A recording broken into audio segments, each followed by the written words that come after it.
gasgas ng house. Sana lahat. Ayun, punta kami SM sandali. Magbabayad ng bills and ba't din ako ganyan kasi? Hi! And yung kulang na ano ni DM tsaka ni JJ, bibiling ko na konti lang naman kasi ito si Papa wala ng bukas tsaka may renta siya. Tuesday, Wednesday may renta siya. Pero pero yung kotse ang rinirentahan na. Ikaw yung renta sa'yo overnight. Ayun. Try ko. Tapos, yun lang. Suwi agad. JJ nagpaiwan na kasi. Alam niyo naman yun. Minsan natatamad sumama. Pero nandun lang naman siya. Nag-iPad. Para wala na. Kasi wala si Papa nga ng Tuesday. So, ang pasok ni DM Thursday. So, magagahol. Wala pa siyang sapatos. Kaya ano, tapos bukas, ano na lang kami siguro. Kapag after nung pick up, kasi may order, punta kami dito. Sana maaga dumating yung ano, yung pick up. Para makapunta kami kaagad dito sa school ni DM. Kunin yung uniform. Kuha ng uniform. Ha? Eh, school na? Init. Mainit ngayon. Hindi, kala ko lang driver. Ang late lang pala nung ano.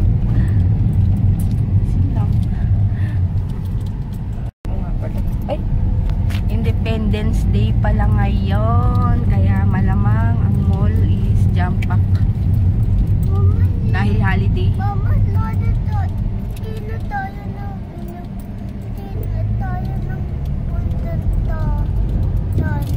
Tano? Saan? Saan?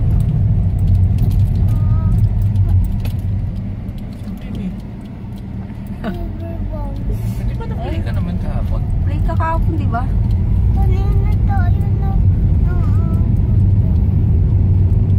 Kanina? Kagabi. Ay, kahapon. Ngayon naman dumidilim. Yun, Independence Day ngayon. Kaya malamang ang mga tao is nasa mall. Kahit nagpapalamig lang sila. Sana wala masyado. Kasi imposible. Kasi minsan, Papa, di ba yung mga nagtatrabaho? Hindi, alam ko long weekend eh. Kaya long weekend. Hindi, sana yung iba magstay na lang sa bahay, lalo na yung mga nagtatrabaho.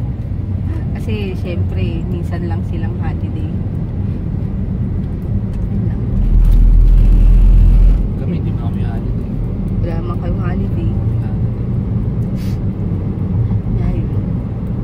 Mas ano, pag may ganyang tindahan, mas maano kasi pupuntahin dahil wala silang pasok, no? Nagbibinata si Papa. Tinitigyawat. Tinitigyawat siya. Grabe oh, kakasabi ko lang. Tingnan nyo, ang dami. May pila nga eh. Ang daming tao. Alam nyo naman ang mga Pilipino pag Kaya sale. doon na lang kaya kayo bumaba. Lakad na lang? Uubos yung oras eh. Diyan yun, dyan sa, sige. sa parlor. Oh. Uubos oras natin dito sa ganyang pila. Ay, sus. Yun, dito na lang kami lalakad. O, diba? Ang daming tao doon lalo. Dito tayo. Kukuha muna ako ng payment sa Palawan, tapos bayad ng bills. Ayun, tapos na ako sa Palawan. Dito na lang ako sa may bayaran ng bills. Sila Papa nandun na sa sa bilihan ng sapatos. Ayan, pupunta na ako sa National. Habang wala pa sila para mabilis matapos. Daming tao. Ano meron dito?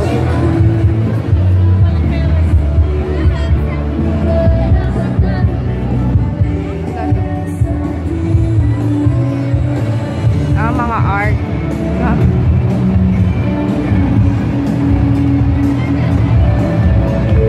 Mga arts. Ayan, bahay na kami. Tapos, ito yung mga binili. Yan, gusto daw nila mag-haul. Ayan, ayan, ayan. Pera to ha. Hindi yan. Ito.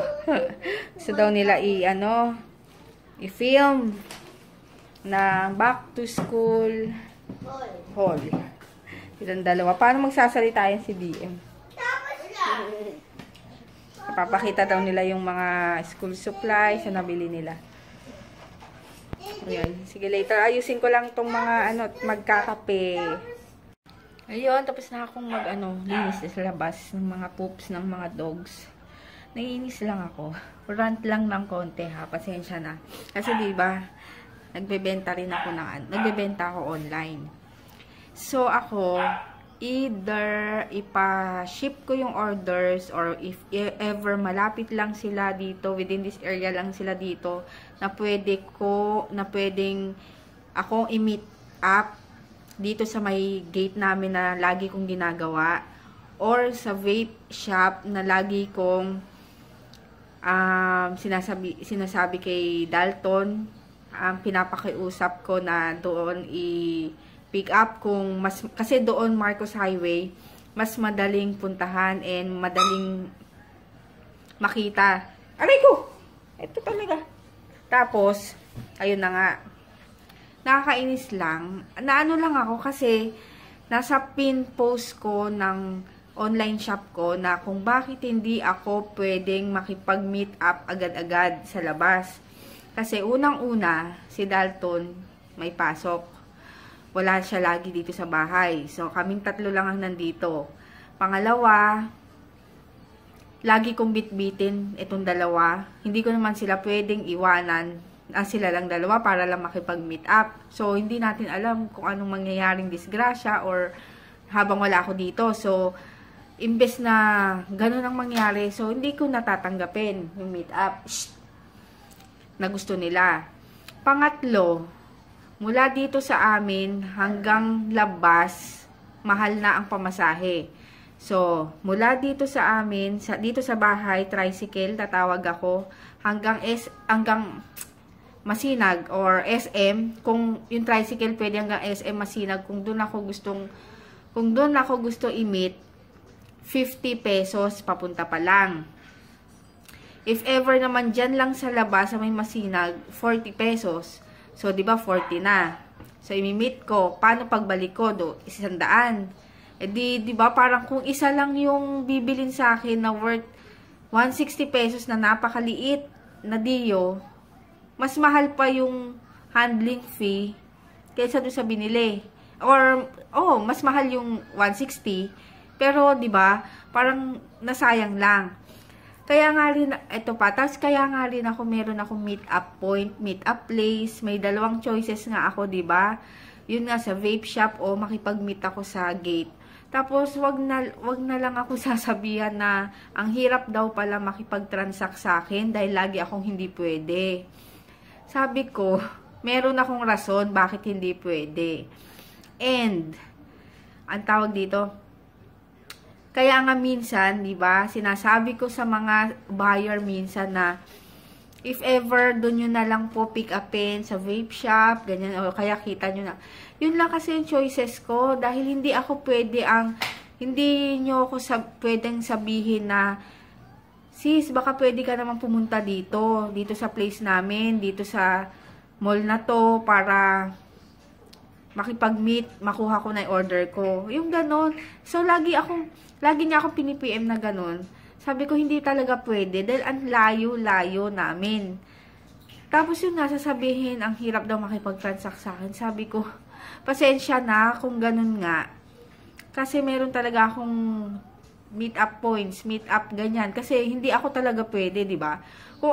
Kung pwede lang ako, di nag-go na ako. And kung malapit lang talaga ako sa mismong, dyan, sa labasan, yung gano'n, pwede eh. Kaso, hindi eh. May anak ako. Hindi man ako marunong magmaneho syempre, dala naman ni Dalton yung kotse. And, gas pa lang, if ever, di ba?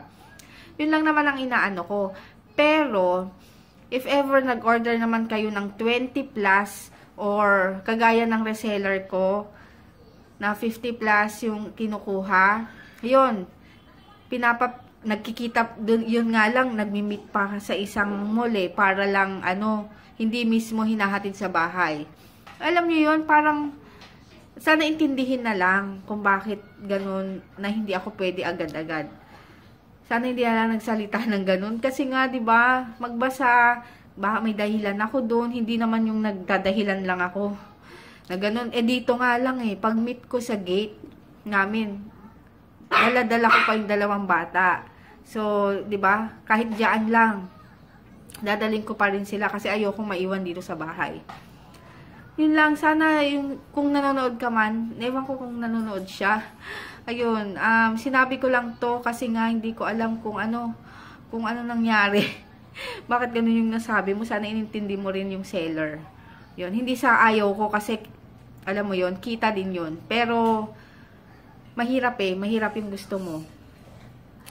Yun lang. Sorry sa pag-rant ko kasi hindi ko alam baka nanonood pa siya or ano. Ayun lang. Thank you. Yun lang. Ito na siya. Ito na. Ano ba yan? Magpapa-schedule ako yung groom pet saver. Kasi papa-groom ko na to. Tingnan niya, Tingnan niya, Ay! Naka! Ay, no. Ay, no. Ay, no! Hindi mo na makita yung eyes mo. Ginupitan ko to minsan Kaso hindi yung yung masyado. Kasi nga, kakatakot. Kakagigil ka. Diyos ko dahil. Mapit-pit pa kita. Ayoko sa'yo. Hey guys. Hello. You're so cute.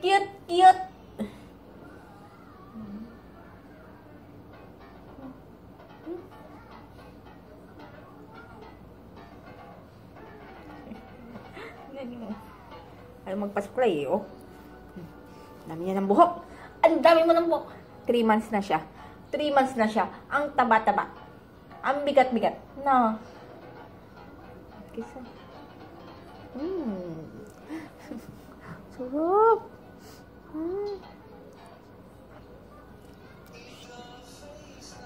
Ay, hindi pa pala ako nag-i-edit ng vlog kahapon.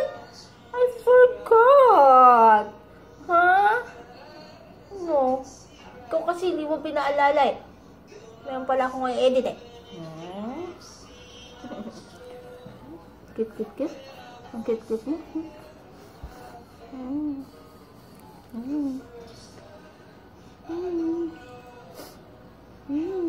Papag-groom na kita para matanggal yung ibang buhok-buhok dyan.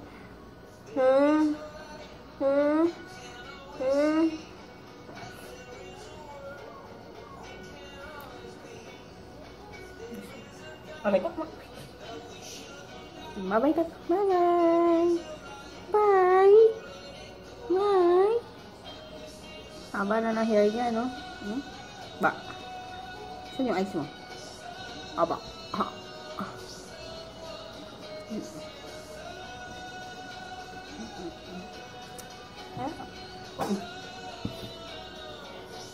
Lagi niyang kinukuha yung ko. Chinelas ko. Huwag mo sisirain, 50 pesos lang yon. Madaling masira. Di na ako, sana pala nung nagtaytay ako, dinamihan ko na yung bili nun. Kasi hindi ako sanay dito sa loob ng bahay na walang chinelas. Silang tatlo, sanay silang walang chinelas dito. Hindi ko alam bakit. Ayun. Ayun, pinapalambot ko pa yung yung manok. Kasi nga, magtitinola ako. Walang malunggay. So, tango na lang ilalagay ko. Ayun, sige. Aray! Papakalga. Ayan, nagluluto ako ng ng tinola. Yan, tapos ito, gagawin ko na lang banana Q kasi pag turon, hindi ko siya makakagat. Diba? Meron sana akong ano, bala na. Yung kalahati na lang siguro. Ayun. Ay, magluluto lang ako. Pasensya lang sa kaldero ko. Sa lutuan ko kasi favorite ko talaga tong ano na to eh. Lutuan. Ayan, ang aking tinola. Yan, kain. Sila, kain na. Tapos, ay! Walang tubig yon. Yan, sausawan. Nakakainis minsan yung ganitong sili. Walang kaanghang-anghang. So, kailangan ka pang maglagay ng ganyan. Yun lang. O, sige, kain. Yan, tapos na ako gawain bahay. Kasi yung tutupi kong damit, hindi ko pa magawang tupi. Ano ba yan? Ang tawag dito, gamit ko pala yung yung binigay ni nila sis Gines and Honey ng HG Squared. YouTube channel nila yon. Check nyo. And ano to? Yung No Filter Foundation ng NYX. Wait, pakita ko sa inyo. Ito na lang. Pupunta na lang ako. Ito, papakita ko. Gusto ko kasi siya. O, tingnan nyo. Oily ako, pero gusto ko yung pagka-oily ko kasi parang, ewan ko kung nafe-freshan ako. Basta, nafe-freshan ako sa mukha ko. Tapos, ito NYX, ano to? No Filter. Yan, finishing powder. Nasa beige yung ano ko, yung nabigay sa akin na shade. Tapos, ayan ewan ko kung nagustuhan ko talaga. Kahit medyo oily, pero basta iba, hindi ko ma-explain. Hindi katulad ng ng tuyot na tuyot yung itsura mo. Ayan, kaya lagi kong ginagamit ngayon yon. So, yun, thank you ulit sa HG Squared Sisters. Yun. Tapos, hindi ko lang alam kung tama sa shade ko. Pero parang pag nilalagay ko siya, hindi naman siya maitim or sakto lang talaga sa akin. Ayun. Kasi hindi pala ang nilagay ko lang kanina nung umalis kami. Bago ako mag-makeup lahat-lahat, ang nilagay ko is yung aloe vera gel. Ganun ako lagi. Aloe vera gel, parang moisturizer ko muna yon. Tapos, baby, mapupunit. Mamaya na yan. Ay, hindi pa yan. Lagay mo muna dyan. Tapos, syempre mainit kanina, nag-sunblock ako. Yung bigay ni Ate Cindy. Si Cindy. Ay, sus! Hindi mapakali sa shoes niya. Kanina niya pa sinusukat. Tapos, after nun, huwag mo pakita kasi mag-haul kayo ni Kuya bukas. Sige na nga. Pakita daw niya yung shoes niya. Tapos, yun nga. After nun, yun na yung powder na hindi na ako nag-eye white BB cream. Kasi, pag nag-BB cream ako is dito lang kami pupunta sa SM. Yung mga sandali ang lang. Pero kanina hindi ko ginamit yon. Tapos, lip tint na RMK. Tapos, pati sa bibig, sa lips ko na.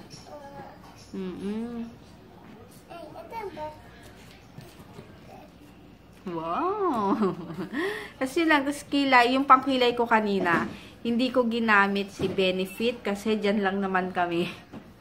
Sayang. Basta sa mga matatagal na ko gagamitin, yung sa matagal na lakaran para sulit buong araw. Yun lang. Basta gusto ko yun, yung mix na no filter. Nafi-feel kong hindi kailangan filter. Ayun lang. Tapos, nag-edit na ako ng vlog. 3 vlog pala. 2 vlog i-edit ko plus yun ngayon. Kaya, uploading na yung isa nung 10. Tapos, bukas. Kahapon. Tapos, ngayon, mamaya na lang. So, yun lang. Magkakape muna ako.